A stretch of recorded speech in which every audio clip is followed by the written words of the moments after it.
Welcome to 31 Film Talk. My name is Nick, and this is my top 14 movies of 2014. A little late getting this video out, but who cares? So just a few things before we start. One, this video is subjective. My list is subjective. It's chosen by me and me only. If you disagree with it, that's okay. Let me know what movies in 2014 that you like. And I didn't get to see every movie in 2014, so this list could probably change in the future. But whatever, we're making a video about it now. So here we go, number 14, Jason Thunder, Agent Impossible, brought to you by YouTube's own Flick Fanatics. Definitely check this one out. It's a fun action comedy movie. They made it themselves, and it's just impressive, and it's just a really fun time. Definitely go check it out. Number 13, Angry Video Game Nerd, The Movie. Been a big fan of the web series, and it was really cool to see the movie get made. I donated to help get it made. I actually saw it in theaters, and it's really fun. If you're a fan of the series, you'll love the movie. Number 12, Turtle Power, The Definitive History of the Teenage Mutant Ninja Turtles. This is a documentary about Teenage Mutant Ninja Turtles, and highly recommend it if you're into the series. Predominantly about the origin of the series, the comics, the TV show, and the movies, at least the first couple movies. The title is a little misleading of this documentary because after the live action movies, they stopped talking about it and they just kind of skip to the end. So they don't really talk about everything Ninja Turtles, which is kind of disappointing. But all the origin stuff is really cool, and there's some never before released footage of behind the scenes stuff from the first live action movie, which was really cool to see. Number 11, Nightcrawler. This was one that I saw in theaters, and when I left, I just didn't know how to feel about it. I wasn't sure if I liked it, if I didn't like it. I don't know. It was really weird, and over time, and I've seen it again, it's a really cool movie to really just kind of makes you think and how you feel about the character and what he does, and it really makes you question how far is just too far and how obsessed is too obsessed. And I think Gyllenhaal should have been recognized for an Oscar. Just, I don't think he should have won, but at least nominated just to get the recognition because it was very well done. Number 10, Gone Girl. Oh, I was late to seeing this one, but wow, bitches be crazy. I don't really have much else to say about it because I don't want to say anything about the movie other than it's just a fun ride. It literally keeps you on the edge of your seat because you really want to know what's going to happen next and how things are going to unfold. Fun movie, actually. It's kind of dark, but it's fun. Number 9, Dead Snow 2, probably one of the best sequels of the year. It's hilarious, horror comedy, zombies. The first Dead Snow was good, but this one really runs with it, and it's just a good time. Laugh my ass off. I can't wait to see it again.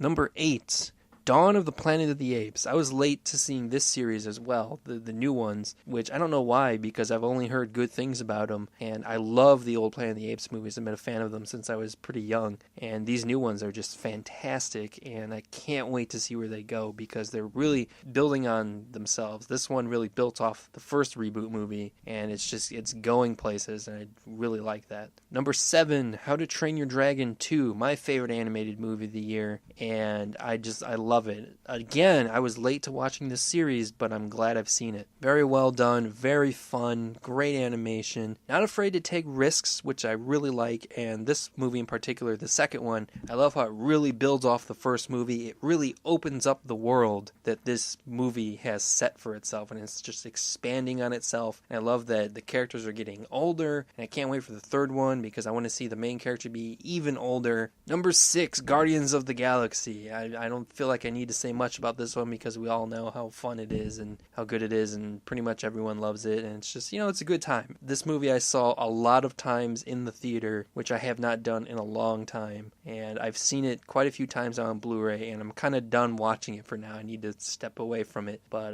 it's a good and fun movie. Number 5, Chef. Now, this one I kind of had a personal connection to. Both of my parents are actually in the food industry, so I've been around food and food business for pretty much all my life. I like food, and this movie will make you hungry. Oh my god. It's just a very well done movie. Pacing is great. It's a good story, and I just love how it deals with food. I just really, really liked it for that reason. But great cast and everything, and it's a really nice flowing movie. My only complaint about it is the ending feels just kind of really just abrupt, like it just happens. But whatever. The movie's great. Number 4, Whiplash. Another movie that I have kind of personal connection to. When I was young in middle school, I actually played the drums. And here's a picture for you guys to check that out. I don't know why I'm showing you this, but there I am. And I really enjoyed this movie. I really love how it was just the music, the drumming acting was great. You know, of course, J.K. Simmons was awesome, and just I really loved how it was about you want to be something, you want to be good at something, and you really want to do it. I love movies that do that, where it's a character who really wants to do something, and they just go as hard as they can. And J.K. Simmons, you love to hate the guy, you question the guy, but you love the guy, but you kind of hate him. It's got a lot going for it, and I really enjoyed it. Number 3 is Birdman. I really liked this movie. I loved what it was about. Michael Keaton was great. The whole cast, honestly, was really good. Another movie about a character who wants to do something because he really wants to do it, something that's important to him, and he needs to get it done. And I really love that kind of story, and I really identify with it. Again, Birdman, just really good, awesomely shot. Love the cinematography. Really love the movie. Number 2, Snowpiercer. This one really came out of nowhere for me. I'd heard about it a little bit when it was in theaters, people saying some cool things about it, and I didn't see it until it came out on Blu-ray, but when it did, picked it up, and I love it. Great movie. Love the social commentary that it has. I love the look of the movie, and I just love how it progresses. Just a really cool movie that you don't get movies like this that often, and if you do get them like this, you don't get them done this well. So just a really cool movie. Loved it. So before we get to my number 1 pick, here are some honorable mentions. These are in no order, but these are some movies that were considered for this list, but didn't quite make it, but I still really enjoyed them. John Wick, Predestination, Under the Skin, Fury, The Lego Movie, Edge of Tomorrow, Captain America the Winter Soldier, Foxcatcher, The Imitation Game, 22 Jump Street, Grand Budapest Hotel, and Joe. So that was a really long list for honorable mentions. Now for number 1, which I think a lot of people already know what my number 1 is, but here it is anyway. The Raid 2. Just awesome movie. Action, the cinematography, the story's pretty dang good, and just, love it. I love martial arts movies, so this is just a biased number 1, but I mean, it's my list, but I love the shit out of this movie. Kicks your ass, man. So those are my top movies of 2014. What'd you think of my list? And what are some of the movies that you liked in 2014? Let me know. And here's to 2015 with a bunch of awesome movies that I can't wait to watch. And I'll make another list next year. Thanks for watching and listening.